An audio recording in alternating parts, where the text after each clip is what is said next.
ಈ ದೇಶವನ್ನ ಶತ್ರು ರಾಷ್ಟ್ರಗಳಿಂದ ಕಾಪಾಡಕ್ಕಿರುವಂಥ ಒಂದು ಮಿಲಿಟರಿ ವ್ಯವಸ್ಥೆಯನ್ನ ಎಕ್ಕಚ್ಚಿತ್ತು ಒಂದು ಕ್ವಶನ್ ಪೇಪರ್ ನೀವು ಪ್ರಾಂಪ್ಟ್ ಆಗಿ ಮಾಡೋಕ್ಕಾಗಲ್ಲ. ಮಿಲಿಟರಿ ಬಳಸುವ ಹಂತಕ್ಕೆ ನಾವು ಬಂದಿದ್ದೀವಿ ಅಂದರೆ ನಮ್ಮ ದೇಶದ ವ್ಯವಸ್ಥೆ, ಶಿಕ್ಷಣ ವ್ಯವಸ್ಥೆ ಎಲ್ಲಿ ಬಂದು ನಿಂತ ನಮ್ಮ ಹತ್ರ. ಬಜರಂಗ ದಳ ಅಥವಾ ಬೇರೆ ಬೇರೆ ನಾವು ಯಾವುದು ಹಿಂದೂ ಪರ ಸಂಘಟನೆ ಅಂತ ಕರಿತೀವಲ್ಲ, ಆ ಸಂಘಟನೆಗಳ ಸದಸ್ಯ ಆಗಿದ್ದೆ ನಾನು. ಜಾತಿ ಅಸ್ಪೃಶ್ಯತೆ ಅನ್ನೋ ಒಂದು ಸಂಕಟಗಳಿದಾವಲ್ಲ, ಅವು ಬಾಲ್ಯದಿಂದನೂ ಕೂಡ ನಂಗೆ ಭಾಳ ಬರವಣಿಗೆ ಲೇಖಕರಾಗಿ ಮೊದಲಾಗೋಕ್ಕೂ ಮುಂಚೆ ನೀವು ಹೋರಾಟಕ್ಕೆ ತೆರೆದುಕೊಂಡಿದ್ರಿ. ರೋಹಿತ್ ವೆಮಿಲ್ ಆತ್ಮಹತ್ಯೆ ಆಗಿ ಇಡೀ ದೇಶಾದ್ಯಂತ ಒಂದು ರೀತಿಯ ಚಳುವಳಿಯನ್ನು ಹುಟ್ಟಾಕಿತ್ತು. ನನಗೆ ಸಿದ್ಲಿಂಗಿ ಅವರದ್ದು ಸಂಪರ್ಕ ಬೆಳೆದಾದ್ಮೇಲೆ ಒಂಚೂರು ಮೆಚುರಿಟಿಗೆ ಹಂಗಿನ ಕಿರೀಟಕ್ಕೆ ಜೋತು ಬಿದ್ದ ನಾಲಿಗೆ ಮತ್ತೆ ಈಗಿನ ಕೃತಿ ಕಾಲದ ಕಟ್ಟಳೆ ಮೀರಿ, ಈ ಎರಡು ಕೃತಿಗಳು ಏನನ್ನ ನಿರೂಪಿಸುತ್ತೆ ಅಂತ ಅನ್ಸುತ್ತೆ? ನಮ್ಮ ಸಾಹಿತ್ಯಿಕ ವಲಯದ ಚರ್ಚೆ ಹೇಳಿದ ಯಾವುದೋ ಪ್ರಶಸ್ತಿಗಳು ನಮಗೆ ದಕ್ಕಲ್ಲ ಅನ್ನುವ ಈ ಹಂಗಿನ ಒಳಗಡೆ ಬದುಕ್ತಾ ವಲಯ ಇದೆಯಲ್ಲ, ಅಂತ ಮನಸ್ಥಿತಿಯ ಧೋರಣೆಗಳನ್ನ ನಾನು ಬರವಣಿಗೆ ಮಾಡುವಂತಹ ಲೇಖಕನಿಗೆ ಸಾಮಾಜಿಕ ಜವಾಬ್ದಾರಿ ಸಾಹಿತ್ಯದ ಮೂಲಕ ಕಟ್ಕೊಡ್ಬೇಕು ಅಂದ್ರೆ, ಸಾಹಿತ್ಯ ಯಾವಾಗಲೂ ಕೂಡ ಶೋಷಣೆಗೊಳಗಾದಂಥ ಅಥವಾ ಅವಗಣನೆಗೊಳಗಾದಂಥ ತುಳಿತಕ್ಕೊಳಪಟ್ಟಂಥ ಅವರ ಧ್ವನಿಯಾಗಿ ಬರಬೇಕು. ವಿಮರ್ಶೆ ಅನ್ನೋದು ಕೂಡ ನಿಷ್ಠೂರವಾಗಿ ವಿಮರ್ಶೆ ಮಾಡಿದ್ರೆ ಅದಕ್ಕೊಂದು ತೆಗಳಿಕೆ ಬರೋದು, ಇಲ್ಲ ರೀ ಅವ್ನು ಸರಿ ಮಾಡಲ್ಲ, ಐಡೆಂಟಿಟಿಯನ್ನೇ ಹೇಳ್ಕೊಳಕ್ ಭಯ ಪಡ್ತಕ್ಕಂಥ ಈ ಸಮಾಜದೊಳಗಡೆ ನಾನು ಇದು ಅಂತ ಹೇಳೋ ಧೈರ್ಯ ಬಂತಲ್ಲ.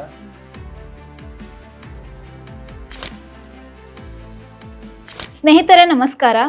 ಬುಕ್ಬ್ರಹ್ಮ ಪ್ರಸ್ತುತಪಡಿಸುವ ಝೂಮ್ ವಿತ್ ಬುಕ್ಬ್ರಹ್ಮ ಕಾರ್ಯಕ್ರಮಕ್ಕೆ ಮತ್ತೊಮ್ಮೆ ನಿಮ್ಮೆಲ್ಲರಿಗೂ ತುಂಬ ಹೃದಯದ ಸ್ವಾಗತ.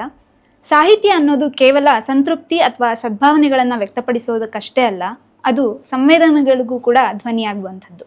ಇವತ್ತು ನಮ್ಮ ಕಾರ್ಯಕ್ರಮದಲ್ಲಿರುವಂತಹ ಅತಿಥಿಗಳು ಕೂಡ ಅದೇ ರೀತಿಯ ಒಂದು ಚಳುವಳಿ, ಹೋರಾಟ ಮತ್ತು ಬರವಣಿಗೆಯಲ್ಲಿ ಸಕ್ರಿಯವಾಗಿ ತೊಡಗಿಸ್ಕೊಂಡಿರುವಂಥವರು. ಪಿ ನಂದಕುಮಾರ್ ಸರ್ ನಮ್ಮ ಜೊತೆಗಿದ್ದಾರೆ. ಬನ್ನಿ ಅವರನ್ನ ಮಾತನಾಡಿಸ್ತಾ ಅವರ ಕೃತಿಗಳ ಬಗ್ಗೆ ಮಾತನಾಡೋಣ. ಸರ್ ನಮಸ್ತೆ. ನಮಸ್ತೆ ಮೇಡಮ್. ಕಾರ್ಯಕ್ರಮಕ್ಕೆ ಆತ್ಮೀಯವಾದ ಸ್ವಾಗತ sir. Thank you madam. Okay, ನೀವು ವಿದ್ಯಾರ್ಥಿ ದಿನಗಳಿಂದಲೇ ಚಟುವಟಿಕೆ, ಸಾಹಿತ್ಯಿಕ ಚಟುವಟಿಕೆಗೂ ಮುಂಚೆ ಏನು ಚಳುವಳಿಗಳಲ್ಲಿ ತೊಡಗಿಸ್ಕೊಂಡಿದ್ದವರು. ಸೊ ಅದರಿಂದ ನೀವು ಬರವಣಿಗೆಯಲ್ಲಿ ತೊಡಗಿಸ್ಕೊಳ್ತೀರಿ, ಅದು ಹೇಗೆ ಸಾಧ್ಯ ಆಯಿತು ಅಂತ? ನಮಗೆ ಈ ವಿದ್ಯಾರ್ಥಿ ದಶೆಯಿಂದ ಚಳವಳಿ ಅನ್ನೋದಕ್ಕಿಂತ ಮುಂಚಿತವಾಗಿ, ಯಾಕಂದ್ರೆ ನಾನು ಬೆಳೆದು ಬಂದ ಹಿನ್ನೆಲೆ ಇದೆಯಲ್ಲ, ಆ ಕಾರಣಕ್ಕಾಗಿ ಹೆಚ್ಚು ನಾನು ಒಂಚೂರು ಚಳವಳಿಗೆ ತೆರ್ಕೊಳ್ಳೋಕೆ ಸಾಧ್ಯ ಆಗಿರೋದು. ಯಾಕಂದರೆ ಇಡೀ ನಾನು ಹುಟ್ಟು ಬೆಳೆದಂಥ ಏನು ಏರಿಯಾ ಇದೆಯಲ್ಲ, ಅದೆಲ್ಲ ಏನು ಅಂತಂದರೆ ಒಂದು ಪಾಳೆಗಾರಿಕೆ ಹಿನ್ನೆಲೆಯಲ್ಲಿ ಇರ್ತಕ್ಕಂಥ ಒಂದು ವಾತಾವರಣದ ಏರಿಯಾ ನಮ್ಮದು. ಅಲ್ಲಿ ಈ ಜಾತಿ ಅಸ್ಪೃಶ್ಯತೆ ಅನ್ನುವಂಥದ್ದು ಅಥವಾ ಲಿಂಗ ತಾರತಮ್ಯ ಅನ್ನುವಂಥದ್ದು ನಾವೇನು ಈಗ 21ನೇ ಶತಮಾನ ಕಾಲಘಟ್ಟದಲ್ಲಿ ಇದೀವಲ್ಲ, ಇವತ್ತಿಗೂ ಕೂಡ ಜೀವಂತವಾಗಿರುವ ಮತ್ತು ತಾಂಡವಾಡುತ್ತಿರುವ ಒಂದು ರೀತಿಯಲ್ಲಿ ವಿಸ್ಡಮ್ಸ್ ಇದೆ ಅಂತ ಹೇಳಿದ್ರು ಕೂಡ ತಪ್ಪಾಗಲ್ಲ. ಆ ಒಂದು ಏರಿಯಾದಿಂದ ಬಂದಂಥವು ನಾನು. ಅಲ್ಲಿ ನಮ್ದೇನಂತಂದ್ರೆ ನನ್ನ ಕುಟುಂಬದ ಹಿನ್ನೆಲೆ ನಾನು ಮಾತನಾಡ್ತಾ ಹೋದ್ರೆ ಅಥವಾ ಚಳವಳಿ ಭಾಗವಾಗಿ ಮುಂದೆ ನಾನು ಹೇಳ್ತಾ ಹೋದ್ರೆ, ಯಾಕಂದ್ರೆ ನನ್ನ ಕುಟುಂಬದ ಹಿನ್ನೆಲೆಯಲ್ಲಿ ಒಂದು ಚಳವಳಿಯ ಕುರುಹುಗಳಿದಾವೆ. ಯಾಕಂದ್ರೆ ಹೈದರಾಬಾದ್ ಕರ್ನಾಟಕದ ವಿಮೋಚನೆಗಾಗಿ ಮನೆ ಮಠಗಳನ್ನ ತೊರೆದು ಕುಟುಂಬವನ್ನ ತೊರೆದು ಹೋರಾಡಿರುವಂತ ನಮ್ಮ ತಾತ ಮಲ್ಲಪ್ಪ ಕಾಂಗ್ರೆಸ್ ಅಂತೇಳಿ, ಅವರು ಹೈದರಾಬಾದ್ ಕರ್ನಾಟಕ ವಿಮೋಚನೆಗೆ ಹೋರಾಡಿದಂತ ಒಬ್ಬ ಪರ್ಸನಾಲಿಟಿ. ಆ ಕುಟುಂಬದ ಹಿನ್ನೆಲೆಯಿಂದ ಬಂದಂತ ನನ್ಗೆ ಊರೊಳಗಡೆ ನಮ್ಮ ಮುತ್ತಿನ ಸಾಹಸದ ಬಗ್ಗೆ ಆಗ್ಲಿ ಅಥವಾ ಇನ್ನುಳಿದಂತ ಸಾಹಸಗಳ ಬಗ್ಗೆ ನಾನು ಕೇಳಿದ್ದೆ. ಆದ್ರೆ ಅವೆಲ್ಲವುಗಳ ಮೈಗೂಡಿಸ್ಕೊಳ್ಳೋ ಸಂದರ್ಭದಲ್ಲಿ ನನಗೆ ಈ ಚಳವಳಿ ದುಂಪ್ಲಿಕ್ಕೆ ಏನಂತಂದ್ರೆ, ಈ ಜಾತಿ ಅಸ್ಪೃಶ್ಯತೆ ಅನ್ನೋ ಒಂದು ಸಂಕಟಗಳಿದಾವಲ್ಲ, ಅವು ಬಾಲ್ಯದಿಂದನೂ ಕೂಡ ನಂಗೆ ಭಾಳ ನೋವನ್ನು ಕೊಟ್ಟಂಥವ್ರು. ಮುಂದುವರೆದಾಗಿ ನಾನು ಅಲ್ಲಿ ಊರಲ್ಲಿ ಇದ್ರೇನೆ ನಾನು ಸಾಲಿ ಕಲಿಯಲ್ಲ ಅನ್ನೋದು ನನಗೊಂದು ತಿಳುವಳಿಕೆ ಬಂತು. ಯಾಕಂತಂದ್ರೆ ನಾವೆಲ್ಲ ಈಗ ಭೂಮಿ ಇಲ್ದೇನೆ ಈ ಅಸ್ಪೃಶ್ಯ ಸಮುದಾಯದಿಂದ ಬಂದಂಥ ದುಡಿಯೋ ವರ್ಗ ಅಲ್ಲ. ಅಲ್ಲೂ ಯಾರೋ ಗೌಡನೋ ಕುಲ್ಕರ್ಣಿನೋ ಮತ್ತೊಬ್ಬರು ಮತ್ತೊಂದು ಮೊದಲು ಬಿಟ್ಟು ದುಡಿಮೆಗೆ ಹೋಗು ಅಂದರೆ, ಅವ್ರಿಗೆ ಯಾವುದೋ ಒಂದು ಕಾರ್ಯಕ್ರಮ ಇತ್ತು ಅಂತಂದರೆ ಮದುವೆನೋ ಮತ್ತೊಂದು ಕಾರ್ಯಕ್ರಮಗಳಿದ್ದಾಗ ಹೋಗೋದು, ನಿಡ್ಸ್ಕೊಂಬರೋದು, ಅದೇ ಅನ್ನ ಊಟ ಮಾಡೋದು, ಮತ್ತು ಅವರ ಗೌಡ್ರ ಮನೆ ಹೆಂಡಿ ಕಸ ಬೆಳೆಯಕ್ಕೆ ಹೋಗುವಂಥದ್ದು. ಈ ಎಲ್ಲ ವಾತಾವರಣದಲ್ಲಿ ನನಗೆ ಅಲ್ಲೇನೋ ಒಂದು ಶಿಕ್ಷಣ ದಕ್ಕಲ್ಲ ಅನ್ನೋದು ಒಂದು ನನ್ನ ತಿಳುವಳಿಕೆಗೆ ಬಂದಂಥದ್ದು. ಆ ಸಂದರ್ಭದಲ್ಲಿ ನನಗೆ ಗೊತ್ತಿರಲಾರ್ದಂಗೆ ನಾನು ಅದೊಂದು ಪ್ರತಿರೋಧ ತೋರಿ ನಮ್ಮ ಅಪ್ಪ ನಮ್ಮ ಮುಂಚೆಗಳಾಡಿ ನಾನು ಸುರ್ಪುರಕ್ಕೆ ಬರ್ತೀನಿ, ನಗರ ಕೇಂದ್ರಿತ ಸ್ಕೂಲ್ಗಳಿಗೆ. ಸೊ ಅಲ್ಲಿ ಸ್ಕೂಲ್ಗಳಿಗೆ ಬಂದಾಗ ನನಗೆ ಮೊದಲಿಗೆ ಆರಂಭದಲ್ಲಿ SFI ವಿದ್ಯಾರ್ಥಿಗಳು ಒಡನಾಟ ಆಗ್ತದೆ. ಅಲ್ಲಿ ಒಂದಿಷ್ಟು ಓದೋದು ಬರೆಯೋದು ಮತ್ತೊಂದು ಬೇರೆ ಥರದ ಆಲೋಚನೆ ತೆರ್ಕೊಳ್ತೀನಿ. ಸೊ ಅದಾದ ತರುವಾಯದಲ್ಲಿ ಮೆಚುರಿಟಿ ಬಂದಂಗೆಲ್ಲ ಇಲ್ಲ, ಒಂದಿಷ್ಟು ಓದು ಬರಹ ಒಳ್ಳೆವಂಥವ್ರು ಅವ್ರ ಸಂಪರ್ಕ ಬೆಳೆದಾಗ, ಅಂದರೆ ನೀವು ಯಾವ ವಿಚಾರಗಳ ಹಿನ್ನೆಲೆಯಲ್ಲಿ ಇವೆಲ್ಲ ಅನುಭವಿಸಿ ಬಂದಿದ್ದಲ್ಲ ಅದ್ರ ವಿರುದ್ಧನೇ ಕೆಲಸ ಮಾಡ್ಬೇಕಾಗಿರೋದು ಅಂತ ಅಂಥವುಗಳನ್ನು ಮುರಿಬೇಕಾದಂಥ ಕಾಲಘಟ್ಟದಲ್ಲಿ ನಾವಿದ್ದೀವಿ ಅಂತ ಯಾವಾಗ ನಮ್ಗೆ ತಿಳುವಳಿಕೆ ಬಂತಲ್ಲ, ಅವಾಗ ಒಂಚೂರು ಆ ವಿಚಾರಗಳು ತರ್ಕೊಂಡೆ. ಸೊ ಬಿಫೋರ್ ನಾನು SFI ಸಂಘಟನೆ ಪರಿಚಯಕ್ಕಿಂತ ಮುಂಚಿತವಾಗಿ ನಾನು ಈ ಬಜರಂಗ್ ದಳ ಅಥವಾ ಬೇರೆ ಬೇರೆ ನಾವು ಯಾವುದು ಹಿಂದೂ ಪರ ಸಂಘಟನೆ ಅಂತ ಕರಿತೀವಲ್ಲ, ಆ ಸಂಘಟನೆಗಳ ಸದಸ್ಯ ಆಗಿದ್ದೆ ನಾನು. ಅದಾದ ಮೇಲೆ ನಮ್ಗೆ ಬಂದಿಲ್ಲ ಈ ಥರ ಆ್ಯಕ್ಟಿವ್ ಆಗಿ ಇದ್ಕೊಂಡು ಈ ಸಮುದಾಯದಿಂದ ಬಂದು ನಿನ್ನ ವಿರುದ್ಧನೇ ಹುಟ್ಟಾಕುವಂಥ, ನಿನ್ನ ವಿರುದ್ಧನೇ ಕುತಂತ್ರ ಎಣೆಯುವಂಥ ಸಂಪ್ರದಾಯವಾದಿಗಳ ಜೊತೆ ನೀನಿದ್ರೆ ಅಸ್ಪೃಶ್ಯ ಸಮುದಾಯಗಳು ಬಿಡುಗಡೆಗೊಳ್ಳೋದು ಯಾವಾಗ? ಇವೆಲ್ಲನೂ ಬಿಡಬೇಕು ಅಂತೇಳಿ ನಾನು ಅದಾದ ತಿಳುವಳಿಕೆಯಲ್ಲಿ ನಾನು ಒಂಚೂರು ಈ ಕಾಂಪಿಟೇಟಿವ್ ಫೀಲ್ಡು ಓದ್ಕೊಂಡು ನೌಕರಿ ಮಾಡ್ಕೊಂಡು ಏನೋ ಒಂದಿಷ್ಟು ಫ್ಯಾಮ್ಲಿ ಕಂಡ್ಕೊಳ್ಬೇಕು ಅಂತ ಹಂಗೆಲ್ಲ ಬಂದೆ. ಅದಾದ ತರುವಾಯದಲ್ಲಿ ನಮ್ಮ ಸಂಪರ್ಕ ಎಲ್ಲಿಗೆ ಬಂತು ಅಂತಂದರೆ, ಅಲ್ಲಿ ನಮ್ಮ ಹಳ್ಳಿ ವಾತಾವರಣ, ಆ ದಬ್ಬಾಳಿಕೆ ನಮ್ಮ ಮೈಗೂಡಿತ್ತೇನಂತಂದರೆ, ನಮ್ಮ ಊರವ್ರು ಯಾರಾದರೂ ನಮ್ಮ ಮೇಲೆ ದಬ್ಬಾಳಿಕೆ ಮಾಡೋರು ಇಲ್ಲಿ ಬಂದರು ಅಂದರೆ ಅವ್ರ ಮ್ಯಾಗ ಅಟ್ಯಾಕ್ ಮಾಡ್ಬೋದು ಅನ್ನೋದು ಒಂದು ಅವಾಗ ಮೈಂಡ್ ಸೆಟ್ ಬೆಳೀತು. ಒಂಚೂರು ಇದ್ರ ಜೊತೆಗೇನೆ ನಾನು ಒಂಚೂರು ಈ ನಾವ್ಯಾವ ರೌಡಿ ಶೀಟ್ರು ಮತ್ತು ಬರೋದು ಕರಿತೀವಲ್ಲ, ಅವ್ರ ಸಂಪರ್ಕ ಬೆಳೀತು. ಅವ್ರ ಸಂಪರ್ಕ ಬೆಳೆದು ಬೇರೆ ವಾತಾವರಣಕ್ಕೆ ತರ್ಕೊಂಡ ತರುವಾಯದಲ್ಲಿ ಪಾಪ ನನ್ನ ಒಬ್ಬರು ಮಲ್ಲಿಕಾರ್ಜುನ್ ಅಂತೇಳಿ ಅವ್ರು ನನ್ನ ಕರೆದು, ನೀನು ಹಿಂಗಾದ್ರೆ ನಾಳೆ ಬೀದಿ ಒಣಗಿ ಸಾಯ್ತಿದ್ದಿ, ನೀನು ಬಡತನದಿಂದ ಮತ್ತೊಂದಿಲ್ಲದ ಬಂದು ಮಾಡೋದಲ್ಲ, ಹಿಂಗೆ ಓದು ಅಂತೇಳಿ ನನ್ನ ಬಿಜಾಪುರ ಕೋಚಿಂಗ್ ಕಳಿಸ್ತಾರೆ KS ಅಂತೇಳಿ. ಅವಾಗ ನನಗೆ ಒಂಚೂರು ಆ ಚುನಾವಣೆ ಸಂದರ್ಭದಲ್ಲಿ ಇವ್ರು ಪರಿಚಯ ಆಗ್ತಾರೆ, ಜಾರಕಿಹೊಳಿ ಅವರು. ನಾನು ಅವ್ರಿಗೆ ಕೇಳ್ತೀನಿ, ಸರ್ ನನಗೆ ಈ ಸಾಲಿಗೆ ನನಗೆ ಇಷ್ಟ ಆಗಲ್ಲ ಸರ್, ನನಗೆ ಬಾರ್ ಲೈಸೆನ್ಸ್ ಕೊಡ್ರಿ ಅಂತೇಳಿ. ಅವ್ರು ಹೇಳ್ತಾರೆ, ಇಲ್ಲಪ್ಪ ಬಾರ್ ಲೈಸೆನ್ಸ್ ಏನು ಬೇಡ, ನಿನ್ಗೆ ಮುಂದೆ ಓದೋಕ್ಕೆ ಏನಾರ ಹೆಲ್ಪ್ ಮಾಡೋಣ, ನೀವು ಹೋಗು ಅಂದಾಗ ನಾನು ಯಾವಾಗ ಈ ಕಾಂಗ್ರೆಸ್ ಊಟ ನಾವಾಗೆಲ್ಲ ಬೋರ್ಡ್ ಮೇಲೆ 300 ರೂಪಾಯಿ ತಕ್ಕ ಕೊಡ್ತಾ ಇದ್ರು ನಮ್ಗೆ, ಕಾಂಗ್ರೆಸ್ಗೆ ಮತ್ತು ದೇಶಕ್ಕೆ ತಂದು ಬರೆಯೋಕೆ ಹೋಗ್ತಿದ್ದೆ ಅವಾಗ. ಸೊ ಹಂಗೆಲ್ಲ ಇಂಥವೆಲ್ಲ ಮಾಡಬಾರ್ದು, ನೀನು ಹಿಂಗೆ ಹೋಗು ಅಂತೇಳಿ ನಾನು ಬಿಜಾಪುರ ಕೋಚಿಂಗ್ ಹೋಗ್ತೀನಿ. ಅಲ್ಲಿ ಓದ ತರುವಾಯದಲ್ಲಿ ಅಲ್ಲೊಂದು ಹೊಸ ಜಗತ್ತು. ಅಂದರೆ ಕೋಚಿಂಗ್ ಸೆಂಟರ್ಗಳಂತಂದರೆ ಅದೊಂದು ರೀತಿ ಉದ್ಯೋಗಾಂಶಗಳು ಇರ್ತಾವಲ್ಲ, ಅವ್ರಿಗೆಲ್ಲ ಈ ಭಾವನಾತ್ಮಕನೇ ಬಂಡವಾಳವಾಗಿ ತುಂಬಿ ಒಂದಿಷ್ಟು ಹಣ ದೋಚುವ ಸಂಸ್ಥೆಗಳಿಗೇ ಇದ್ವು. ಆವಾಗ ಬಂತು, ಇಲ್ಲಿ ಅದಕ್ಕೆ ಆಗಲ್ಲ ಕೆಲಸ ಬೇಡ ಅಂತೇಳಿ ಅದನ್ನ ಅರ್ಧಕ್ಕೆ ಬಿಟ್ಟಾಗ ಮತ್ತೆ ನಮ್ಮ ಗೆಳೆಯರೊಬ್ರು ಹೇಳ್ತಾರಲ್ಲ, ಸೆಂಟ್ರಲ್ ಯೂನಿವರ್ಸಿಟಿ ಅಂತ ಐತಿ, ನೀನು ಸ್ವಲ್ಪ ಈ KS ಎಲ್ಲ ಓದಕತ್ತಿದಲ್ಲ, UPSC ಮಾಡ್ಬೋದು, ಅಲ್ಲಿಗೆ ನೀನು ಅಪ್ಲಿಕೇಶನ್ ಹಾಕು ಅಂತ. ಅದಾದಮೇಲೆ ನಾನು ಸೆಂಟ್ರಲ್ ಯೂನಿವರ್ಸಿಟಿಗೆ ಬಂದೆ, PGಗೆ ಬಂದೆ. ಅದು ಬಂದಾದ ಮೇಲೆ ಈ ಫುಲ್ ಟೈಮ್ ಚಳವಳಿಗಾರ ಅಂತೇನು ಕರೀತಾರಲ್ಲ, ಹಂಗೆ ಒಂದಿಷ್ಟು ವಿದ್ಯಾರ್ಥಿ ಚಳವಳಿಗೆ ನಾನು ಧುಮುಕಿದ್ದೆ. ಆವಾಗ ಚಳವಳಿ ಅಂದರೆ ಏನು, ಅಥವಾ ಯಾವ ಕಾರಣಕ್ಕಾಗಿ ನಾವು ಚಳವಳಿ ಮಾಡಬೇಕು, ಅಥವಾ ಸಾಹಿತ್ಯ ಅಂದರೆ ಏನು, ಅಥವಾ ಅಂಬೇಡ್ಕರ್ ಐಡಿಯಾಲಜಿ ಯಾವುದು, ಮಾರ್ಕ್ಸ್ವಾದ ಯಾವುದು ಅನ್ನೋ ಒಂದು ಈ ಸೈದ್ಧಾಂತಿಕ ಬದ್ಧತೆಯನ್ನು ನಾನು ಕಂಡುಕೊಂಡಿದ್ದು ನನ್ನ ಕೇಂದ್ರೀಯ ವಿಶ್ವವಿದ್ಯಾಲಯದೊಳಗಡೆ. ಯಾಕಂದರೆ ವಿಭಾಗದೊಳಗಡೆ ಆ ಥರದ ಒಂದು ವಾತಾವರಣ ಇತ್ತು, ಓದುವ ಹಿನ್ನೆಲೆಯಲ್ಲಿ, ಬರವಣಿಗೆ ಹಿನ್ನೆಲೆಯಲ್ಲಿ. ಆ ವಾತಾವರಣದ ಕಾರಣಕ್ಕಾಗಿ ನಾವು ಒಂದಿಷ್ಟು ಬದ್ಧತೆಯಿಂದ ವಿದ್ಯಾರ್ಥಿ ಚಳವಳಿ ಒಳಗಡೆ ತೆರೆದುಕೊಳ್ಳೋಕೆ ನನಗೊಂದು ಅನುಕೂಲವಾಗಿರುವಂಥದ್ದು. ಭಾಳ ಮುಖ್ಯವೇನ ಬರೋಕ್ಕೆ ಬರೋದಾದರೆ, ಕಾವ್ಯ ನನ್ನ ಹತ್ರ ಮನೆ ಮಾಡಿದ್ದು ಅಥವಾ ಕಾವ್ಯ ಹುಟ್ಟುಕೊಳ್ಳೋಕೆ ಮೂಲ ಪ್ರೇರಣೆ ಅಂದರೆ, ನನ್ನ ಆರಂಭದ ಕೆಲವು ಸರಿ ಮುಜುಗರ ಆಗ್ಬೋದು, ಕೆಲವು ಕಟ್ಟು ಸತ್ಯಗಳು ಹೇಳಲೇಬೇಕು.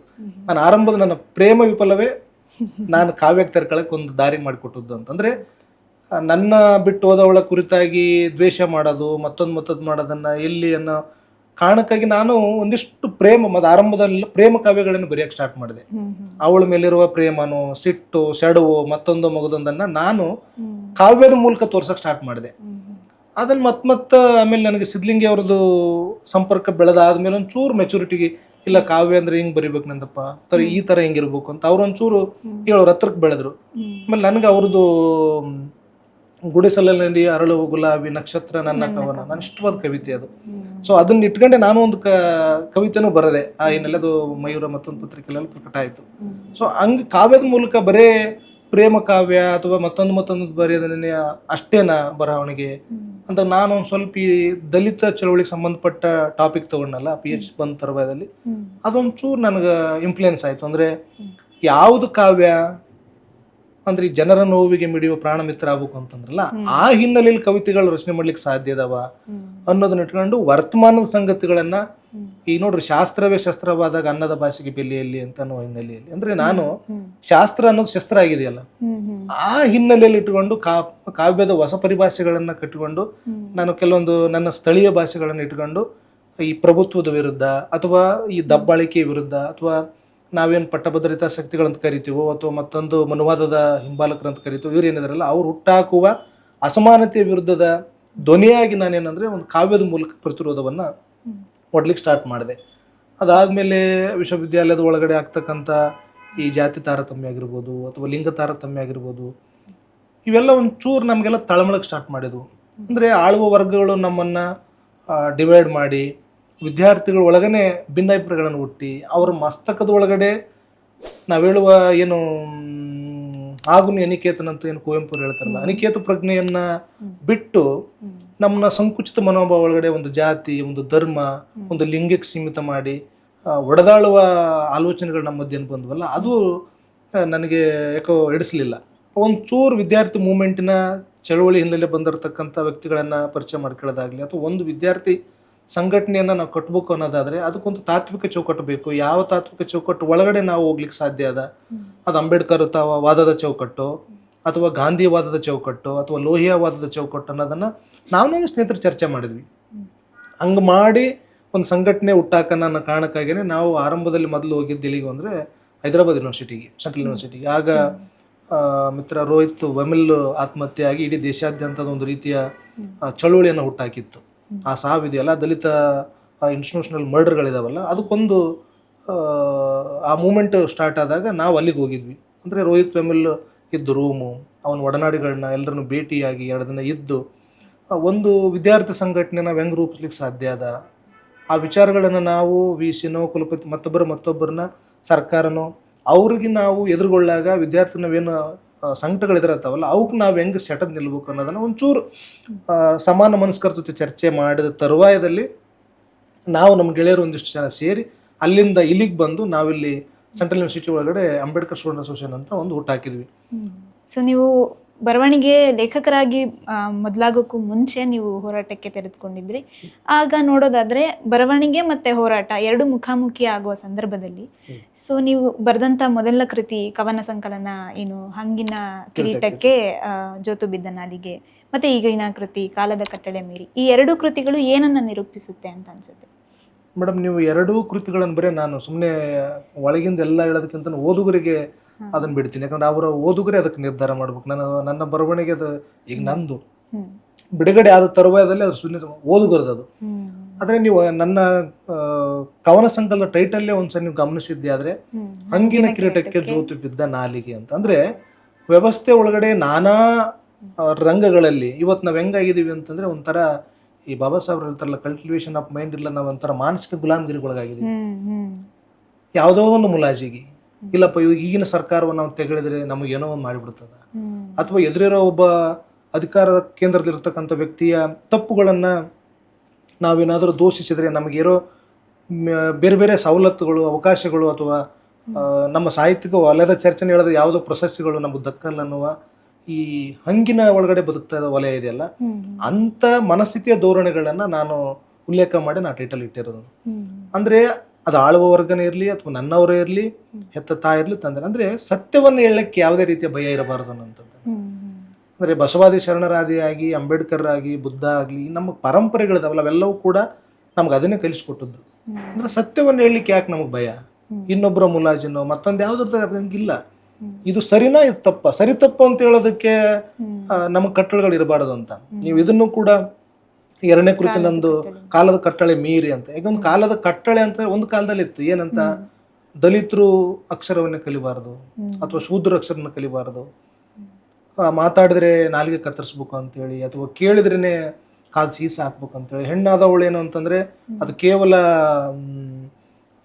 ಪುರುಷನ ಅಧೀನದಲ್ಲೇ ಬದುಕಬೇಕು ಅನ್ನುವ ಒಂದು ಕಟ್ಟಳೆಗಳಿದ್ವಲ್ಲ, ಆ ಕಟ್ಟಳೆಗಳನ್ನ ಮೀರ್ಬೇಕು ಅನ್ನುವಂಥದ್ದು. ಯಾವ ರೀತಿ ಹಿನ್ನೆಲೆಯಲ್ಲಿ ಕಟ್ಟಳೆಗಳನ್ನ ಮೀರಿದೆವು ಅನ್ನೋದನ್ನ ನನ್ನ ಕೃತಿಗಳು ತಾವು ಗಮನಿಸಬಹುದು. ನೋಡಿ, ದಲಿತ ಆತ್ಮಕಥೆಗಳನ್ನು ನಾನು ಹೆಚ್ಚು ಅದನ್ನ ಚರ್ಚೆ ಮಾಡಿದ್ದೀನಿ. ನಮಗೆ ಈ ದಲಿತ ಆತ್ಮಕಥೆಗಳು ಇದಾವೆ, ಅಥವಾ ನಮ್ಮ ಈ ಸಾಮಾಜಿಕ ವ್ಯವಸ್ಥೆ ಒಳಗಡೆ ನಮ್ಗೆ ಕಾಣದೇ ಇರುವಂತ ಒಂದು ಭಿನ್ನವಾದ ಲೋಕ ಇದೆ ಅಂತ ನಮ್ಗೆ ಪರಿಚಯ ಆಗಿದ್ದು ಯಾವಾಗ ಅಂದ್ರೆ 70ರ ಕಾಲಘಟ್ಟದಲ್ಲಿ ಒಂದು ದಲಿತ ಆತ್ಮಕಥೆಗಳನ್ನು ಬಂದುವಲ್ಲ, ಆ ಕಾಲಘಟ್ಟದಲ್ಲೇನೆ. ಈ ಅನ್ಟಚಬಿಲಿಟಿ, ಆ ಸಮುದಾಯಗಳು ಅನುಭವಿಸ್ತಕ್ಕಂಥ ಯಾತನೆಗಳು, ಜಾತಿ ಕಾರಣಕ್ಕಾಗೇನೆ ಅವ್ರ ಶೋಷಣೆ ಒಳಗಾಗೋದು ಬಗೆಗಳು, ಆಮೇಲೆ ಹೆಣ್ಮಕ್ಳ ಮೇಲಾಗುವ ಹಲ್ಲೆ ಅತ್ಯಾಚಾರಗಳು, ಅದನ್ನ ಅಂದ್ರೆ ಗೌಪ್ಯವಾಗಿರ್ತದ್ವಲ್ಲ, ಅದನ್ನ ಮುಕ್ತವಾಗಿ ತರ್ಕೊಳಕ್ ಸಾಧ್ಯವಾಯ್ತು. ಬರೀ ಜಾತಿ ಕಾರಣಕ್ಕಾಗೇನೆ ನಾನು ಶೋಷಣೆ ಒಳಗಾಗಿನಂತೆ ಜಾತಿ ತನ್ನ ಸ್ವಜಾತಿಯನ್ನ ಅಥವಾ ತನ್ನ ಐಡೆಂಟಿಟಿಯನ್ನೇ ಹೇಳ್ಕೊಳಕ್ ಭಯ ಪಡ್ತಕ್ಕಂಥ ಈ ಸಮಾಜದೊಳಗಡೆ ನಾನು ಇದು ಅಂತ ಹೇಳೋ ಧೈರ್ಯ ಬಂತಲ್ಲ.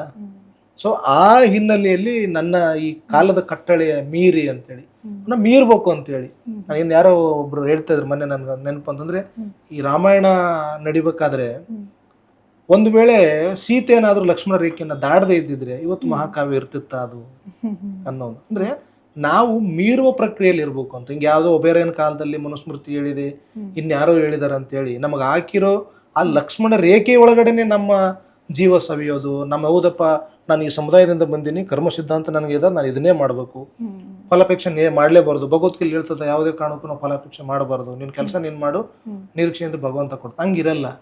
ಅಂದ್ರೆ ಆ ಕಾಲ್ ಕಟ್ಟಳೆನ ಮೀರ್ಬೇಕು ಅಂತ.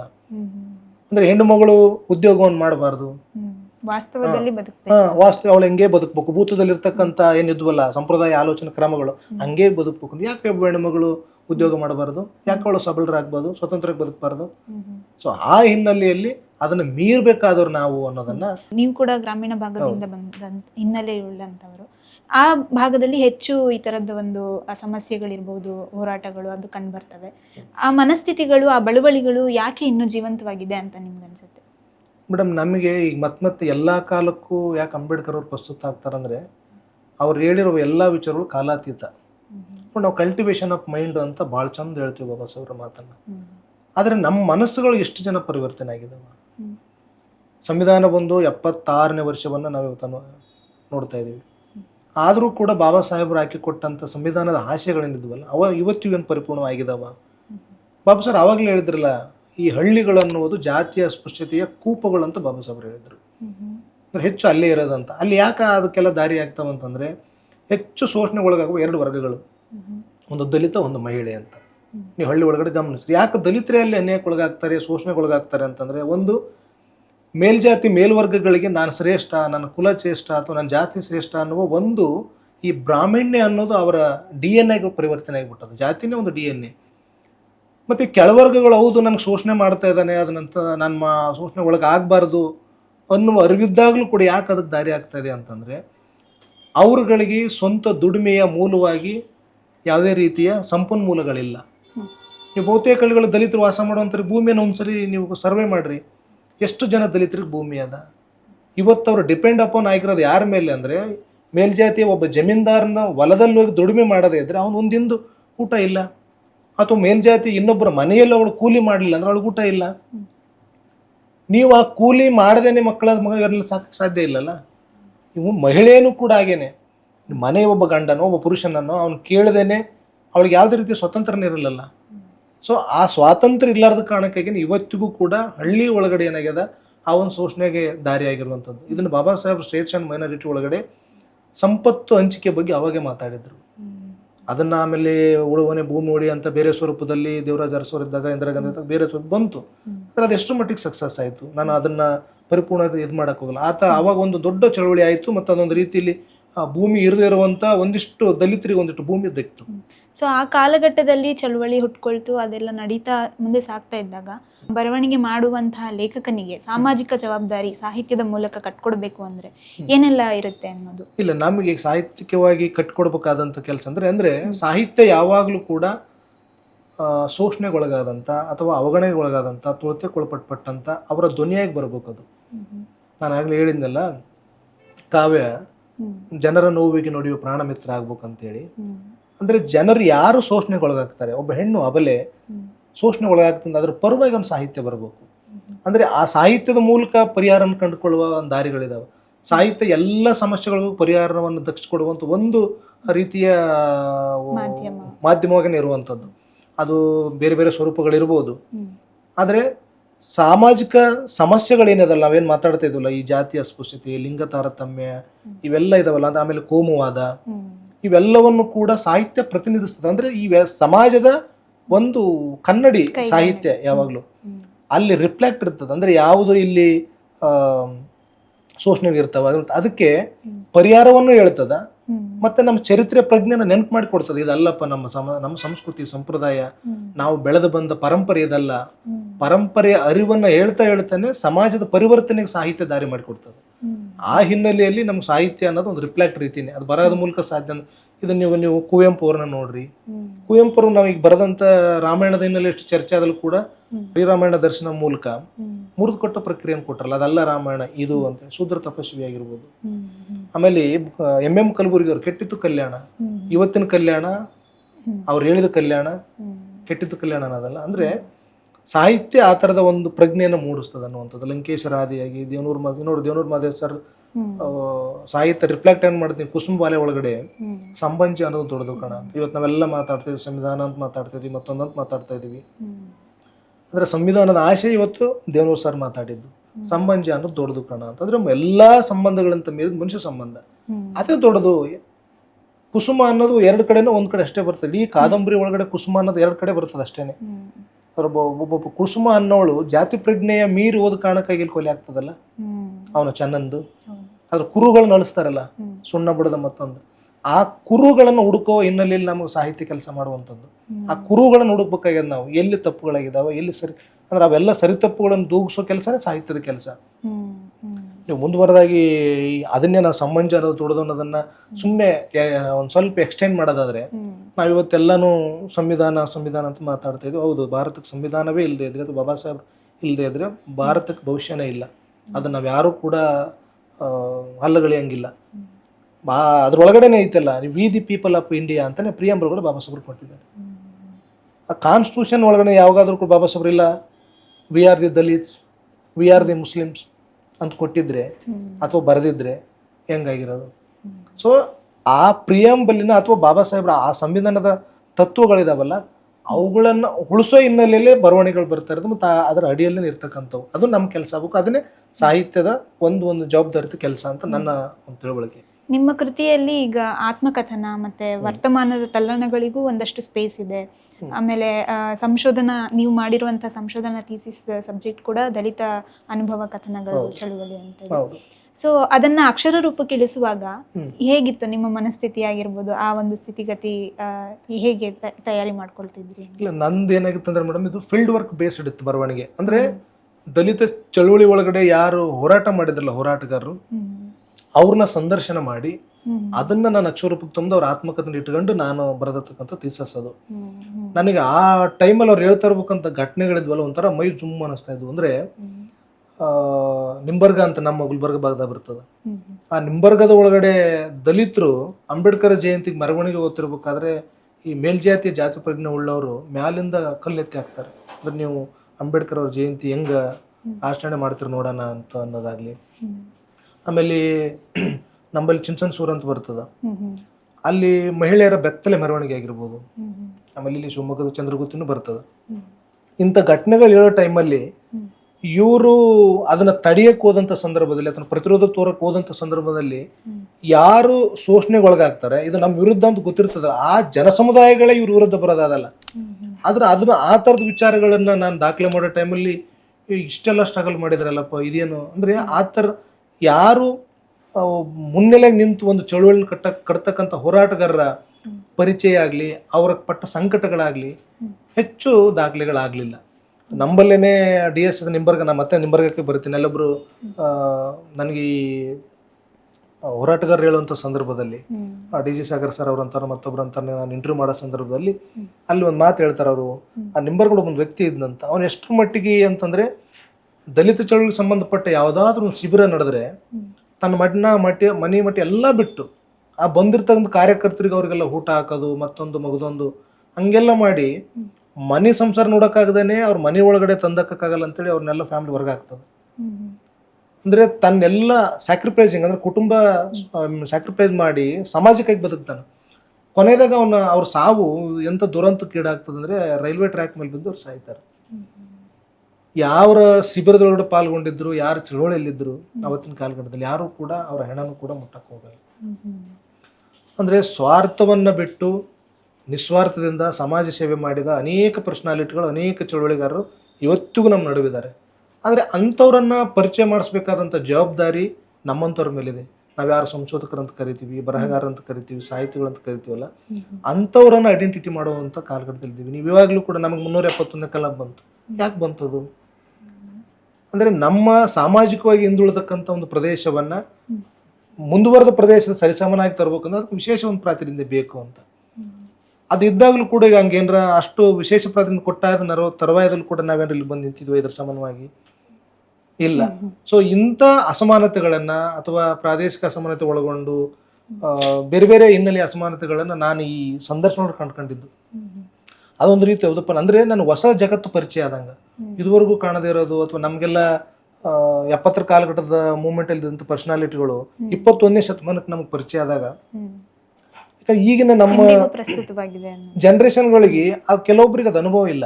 ಈ ನಗರ ಕೇಂದ್ರಿತ ಬೆಳೆದಂತ ಅಥವಾ ಮಧ್ಯಮ ವರ್ಗದಿಂದ ಬಂದಂತ ಅಥವಾ ಒಂದಿಷ್ಟು ಸಂವಿಧಾನ ಕಾರಣಕ್ಕಾಗಿ ಉದ್ಯೋಗ ಪಡ್ಕೊಂಡು ಬದುಕ್ತಕ್ಕಂತ ದಲಿತ ವರ್ಗದ ಜನರಿದಾರಲ್ಲ, ಅವ್ರಿಗೆ ಅನ್ಟಚಬಿಲಿಟಿ ಬಗ್ಗೆ ಅವರಿಗೆ ಪರಿಜ್ಞಾನನೇ ಇಲ್ಲ.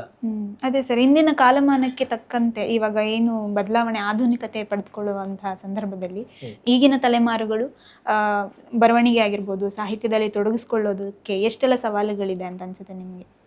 ಇಲ್ಲ, ಸವಾಲುಗಳು ಅಂತ ಅನ್ನೋದಕ್ಕಿಂತನೂ ಹೆಚ್ಚಾಗಿ ನಾವು ಅದಕ್ಕೆ ತೆರ್ಕೊಂಡಿದೀವ ಅನ್ನೋದನ್ನು ನಮ್ಮ ಆತ್ಮಾವಲೋಕನ ಮಾಡ್ಕೊಳ್ಳೋ ಕಾಲಘಟ್ಟದಲ್ಲಿ ನಾವಿದ್ದೀವಿ.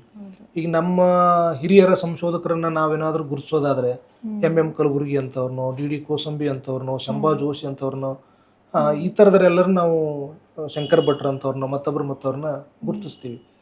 ಆದ್ರೆ ವರ್ತಮಾನಕ್ಕೆ ಬಂದಾಗಲೂ ಕೂಡ ಈ ಸಂಶೋಧನೆ ಮತ್ತೊಂದು ಅಂದಾಗ ಅದೆಂತೆಲ್ಲೋ ಒಂದು ಸ್ವಲ್ಪ ಡ್ರಾಪ್ ಆಗಿದೆ ಅಂತ ಅನಿಸ್ತದೆ. ಮತ್ತೆ ಚಾಲೆಂಜಿಂಗ್ ಅಂತ ಅನ್ನೋದಕ್ಕಿಂತನೂ ಕಾಲಘಟ್ಟದ ಬದಲಾವಣೆಗಳಿಗೆ ಸಂಬಂಧಪಟ್ಟಂಗೆ ಬರವಣಿಗೆ ಒಂದಿಷ್ಟು ಸಾಕಷ್ಟು ಹೊಸ ತಲೆಮಾರುಗಳು ಬಂದಿದಾವ, ಆದ್ರೆ ಅದ್ರ ತಕ್ಕ ಮಟ್ಟಿಗೆ ಬಂದಿಲ್ಲ ಅನ್ನೋದು ನಂದೊಂದು. ಯಾಕಂದ್ರೆ ಹಿಂದೆ ಲಂಕೇಶರ ಆದಿಯಾಗಿ ಅದೊಂದು ರೀತಿಯ ಕನ್ನಡ ಸಾಹಿತ್ಯದ ಪರಂಪರೆ ಇದೆಯಲ್ಲ, ಅದೊಂದು ದೊಡ್ಡ ಬೆಲ್ಟ್ ತರ ಕೆಲಸ ಮಾಡಿತ್ತು. ಈಗ ಅದು ಈ ಸದ್ಯಕ್ಕೇನೋ ಒಂಚೂರು ನನ್ನ ತಿಳುವಳಿಕೆ ಇದು ಗೊತ್ತಿಲ್ಲ, ಅದು ರಾಂಗ್ ಅವ್ರ ರೈಟ್ ಗೊತ್ತಿಲ್ಲ, ಸ್ವಲ್ಪ ಈ ಅನುಮಾನವಾದ ಗೋಡೆಗಳು ಗಟ್ಟಿಯಾಗಿ ಬರಹಗಾರರಲ್ಲೂ ಕೂಡ ಈ ಟೀಮ್ ವರ್ಕ್ ಅಂತೀವಲ್ಲ, ಸೊ ಆ ಹಂತಕ್ಕೆ ಬಂದು ನಿಂತ್ಬಿಟ್ಟು ಇದೇ ಚಾಲೆಂಜ್. ಅಂದ್ರೆ ವಿಮರ್ಶೆ ಅನ್ನೋದು ಕೂಡ ನಿಷ್ಠೂರವಾಗಿ ವಿಮರ್ಶೆ ಮಾಡಿದ್ರೆ ಅದಕ್ಕೊಂದು ತೆಗಳಿಕೆ ಬರೋದು, ಇಲ್ಲ ರೀ ಅವ್ನು ಸರಿ ಮಾಡಲ್ಲ ಅಂತ ನಿಷ್ಠೂರವಾದ ಅಥವಾ ನಿಷ್ಪಕ್ಷಪಾತವಾದಂತ ಒಂದು ವಿಮರ್ಶೆನೂ ಕೂಡ ತಾಳಿಕೊಳ್ಳೋದ ಇರ್ತಕ್ಕಂಥ ಮನಸ್ಥಿತಿ ನಾವು ಬರಹಗಾರ ಬಂದು ನಿಂತ್ಬಿಟ್ಟಿದೀವಿ. ಇದನ್ನ ಮೀರೋದು ಯಾವಾಗ?